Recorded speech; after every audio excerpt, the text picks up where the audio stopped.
Hi there, welcome to Social Guidance. In this video, I will show you how to set up multiple payment methods on Wix. So for this, first of all, go to wix.com and sign into your account.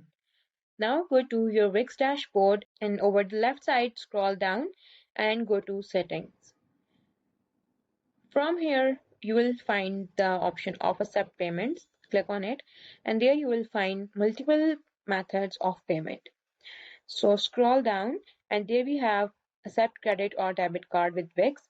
You can connect here and this payment method will be added. Then you can add PayPal by click on connect and add your login credentials and then it will be connected with your Wix site. Then you can choose this payment method.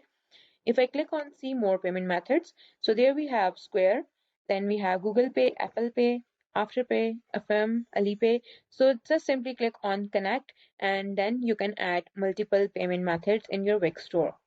We have Klarna, Sezzle, and Crypto by Bank Full.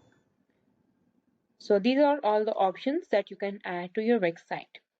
So in this way, you can add multiple payment method to your Wix store. So this is it for today's video. I hope you like it. If you have any question, please comment down below and do subscribe to our channel. Thank you for watching. Bye.